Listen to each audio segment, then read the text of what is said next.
Hello दोस्तों, welcome to my YouTube channel free education point. दोस्तों, आज हम देखेंगे एसएससी जेई 2020 के परीक्षा में 29 अक्टूबर को द्वितीय पाली में यानी कि सेकंड शिफ्ट में पूछे गए जीके और करंट अफेयर के क्वेश्चन को। तो दोस्तों, वीडियो की सीरीज में आगे बढ़ने से पहले मैं आपसे डिस्कशन करना चाहूँगा कि आज का पेपर देखने के हिसाब से पेपर का लेवल ना ही हार्ड और ना ही इजी यानी कि मॉडरेट लेवल था। और इसके हिसाब से आपका अगर आपने 165 या 160 से प्लस अटेम्प्ट किया है तो आपका एक सेफ स्कोर माना जा सकता है। तो आइए देखते हैं आज का पूछा गया पहला क्वेश्चन। अंतर्राष्ट्रीय न्यायालय में न्यायाधीश नियुक्त होने वाले प्रथम भारतीय कौन थे? तो यहाँ पे आपको बताना था कि इंटरनेशनल कोर्ट ऑफ जस्टिस पहले बनने वाले भारतीय कौन थे? तो इंटरनेशनल कोर्ट में पहले जस्टिस बनने वाले श्री BN राव थे। और यहाँ पे दोस्तों नाम आया है अंतर्राष्ट्रीय न्यायालय यानी कि इंटरनेशनल कोर्ट। तो इंटरनेशनल कोर्ट का स्थापना 1945 में हुआ था और इसका मुख्यालय यानी कि इसका हेडक्वार्टर नीदरलैंड हैग है। नीदरलैंड हैग है यानी कि हैग नीदरलैंड की एक सिटी है, वहाँ पर इंटरनेशनल कोर्ट का मुख्यालय है। तो आइए देखते हैं दूसरा question, question number 2। Sachin Tendulkar ने अपना 100वां शतक किसके खिलाफ बनाया था? तो यहाँ पे आज पूछा गया था कि सचिन तेंदुलकर ने अपना 100वां शतक किसके खिलाफ पूरा किया था? तो सचिन तेंदुलकर ने अपना 100वां शतक बांग्लादेश के खिलाफ पूरा किया था और इन्होंने अपना 100वां शतक 2012 में पूरा किया था।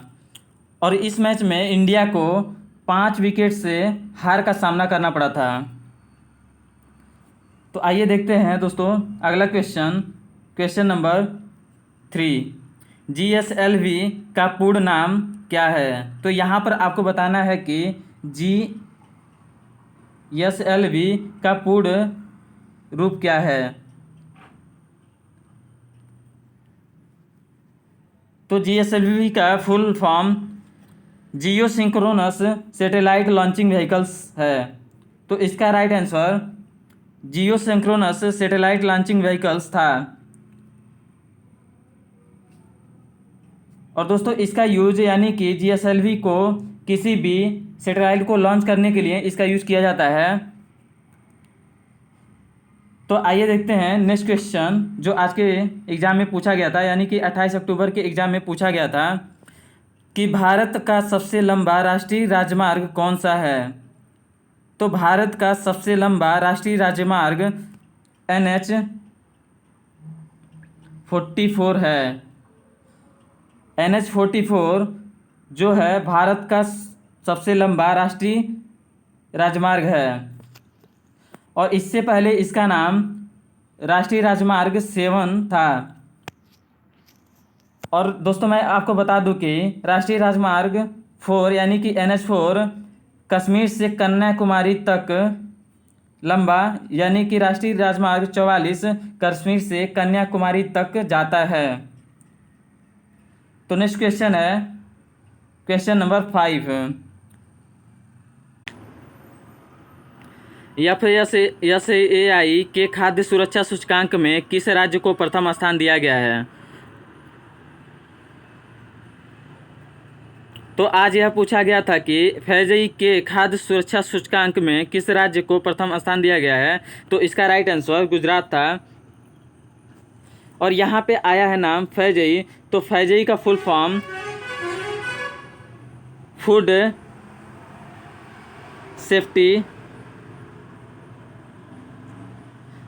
Safety standard authority of India है। अथॉरिटी ऑफ इंडिया है और इसका स्थापना 2011 में किया गया था और इसका मुख्यालय यानी कि इसका हेडक्वार्टर न्यू दिल्ली है, दिल्ली है। तो नेक्स्ट क्वेश्चन जो आज पूछा गया था, क्वेश्चन नंबर 7, मैन बुकर पुरस्कार जीतने वाली प्रथम भारतीय महिला कौन थी? तो आज पूछा गया था कि मैन बुकर पुरस्कार जीतने वाली भारत की प्रथम महिला कौन है? तो भारत की प्रथम महिला जिन्होंने मैन बुकर पुरस्कार जीता था उनका नाम अरुंधति राय था। और मैन बुकर पुरस्कार साहित्य के क्षेत्र में दिया जाने वाला सबसे बड़ा पुरस्कार है और यह इसे साहित्य के क्षेत्र में नोबेल पुरस्कार से छोटा यानी कि नोबेल पुरस्कार के बाद दूसरा सर्वोच्च सम्मान मैन बुकर पुरस्कार को कहा जाता है। तो आइए देखते हैं नेक्स्ट क्वेश्चन, क्वेश्चन नंबर 8, किसने ग्रोथ एंड फाइनेंस नामक पुस्तक लिखी?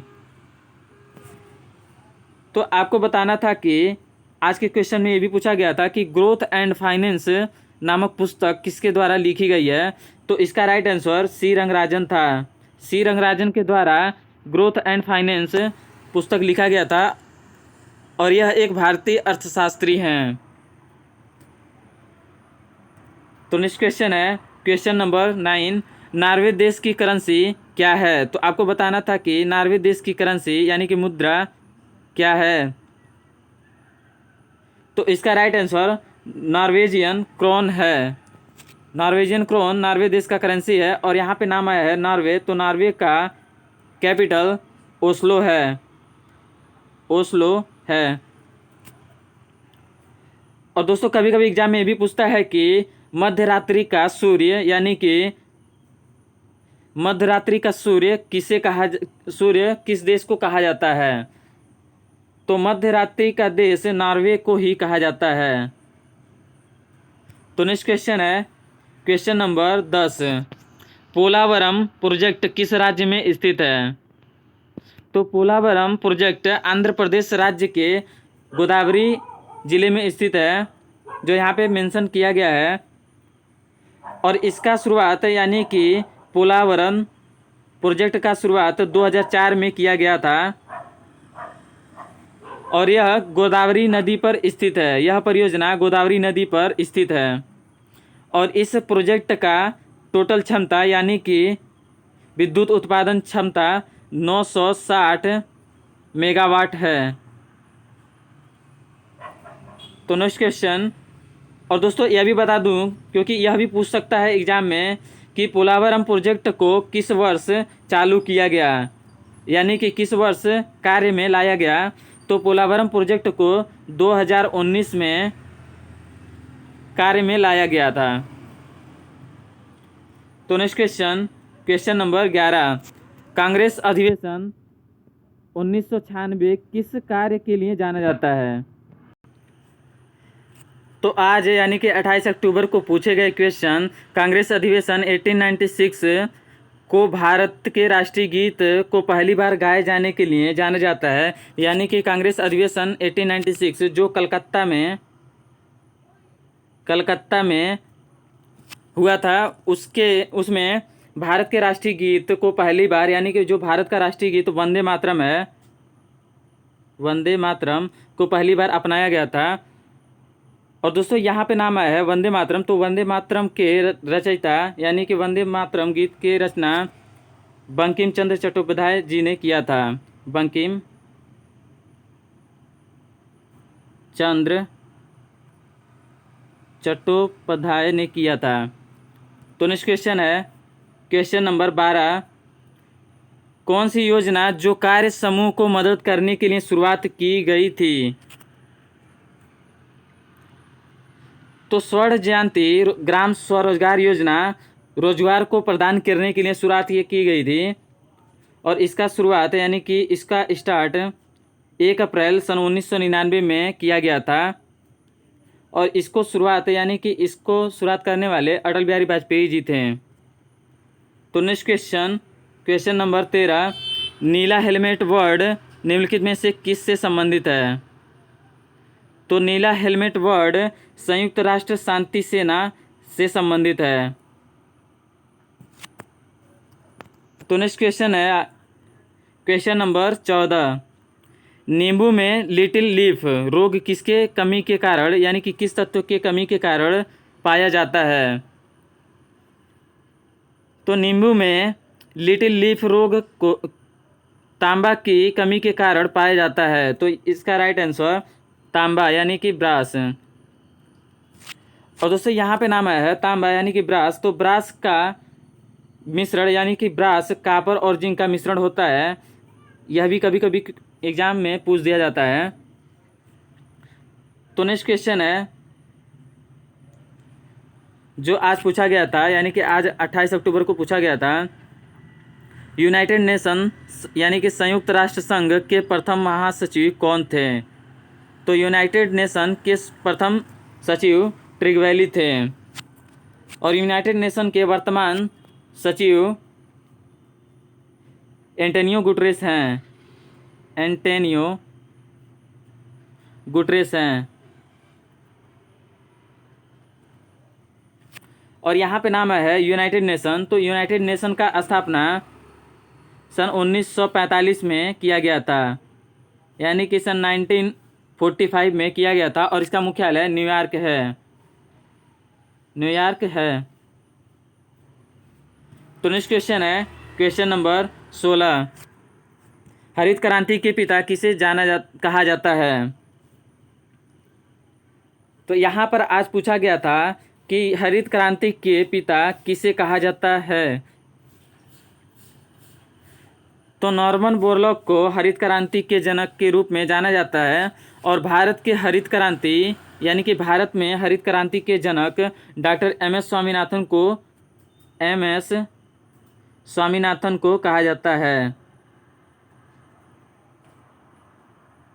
और विश्व में यानी कि विश्व में नॉर्मन बोरलॉग को हरित क्रांति के जनक यानी कि हरित क्रांति के पिता कहा जाता है। और दोस्तों कभी कभी एग्जाम में ये भी पूछता है कि श्वेत क्रांति किससे संबंधित है या श्वेत क्रांति के जनक किसे कहा जाता है? तो श्वेत क्रांति के जनक वर्गीज कुरियन को कहा जाता है। और श्वेत क्रांति दूध के उत्पादन से संबंधित है यानी कि मिल्क के उत्पादन से संबंधित है। तो नेक्स्ट क्वेश्चन है आइए देखते हैं जो आज पूछा गया था। वह कौन से प्रथम वैज्ञानिक थे जिन्हें 2 बार नोबेल पुरस्कार से सम्मानित किया गया था? मैरी क्यूरी वह प्रथम वैज्ञानिक थे जिन्हें 2 बार नोबेल पुरस्कार से सम्मानित किया गया था। तो इसका राइट आंसर मैरी क्यूरी था।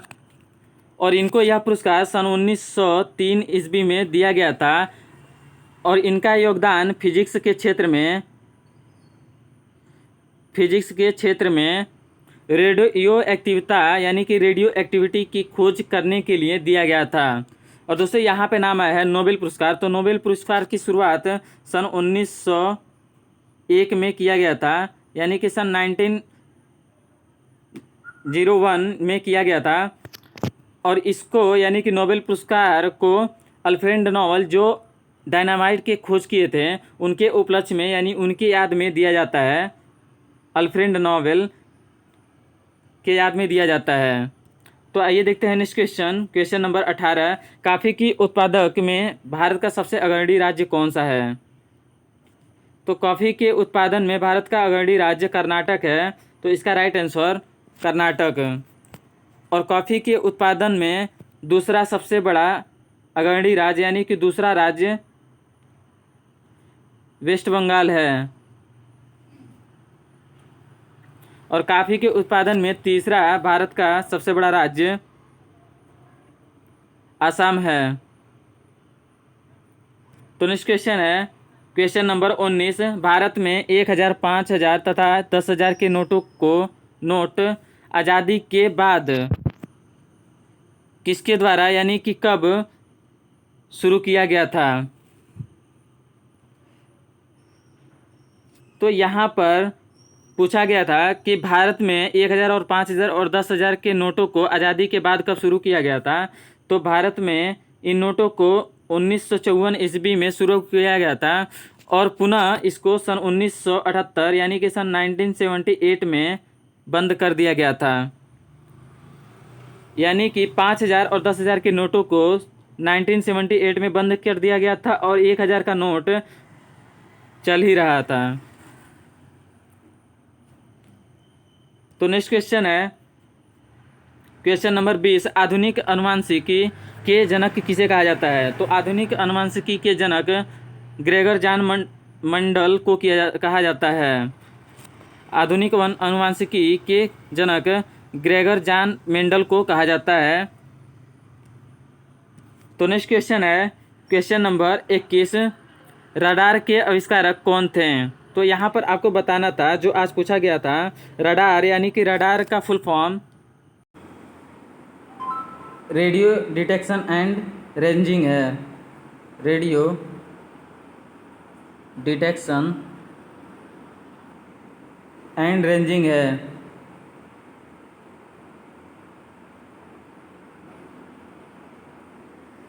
और रडार के आविष्कारक एच टेलर और लियो सी यंग हैं। तो नेक्स्ट क्वेश्चन है क्वेश्चन नंबर 22, जो आज आपके एग्जाम में पूछा गया था। मेघालय राज्य अस्तित्व में कब आया? तो मेघालय राज्य अस्तित्व में 1972 ईस्वी में आया था और यह आसाम से अलग होकर के एक नया राज्य बना था। तो दोस्तों वीडियो की सीरीज यहीं पे समाप्त होती है। उम्मीद करता हूँ कि आपको यह वीडियो पसंद आई होगी। अगर आपको ये वीडियो पसंद आया हो तो प्लीज़ वीडियो को लाइक कीजिए और चैनल को सब्सक्राइब कर लीजिए और बेल आइकन को प्रेस कर दीजिए ताकि हमारी आगे आने वाली वीडियो का नोटिफिकेशन आप तक पहुँचता रहे।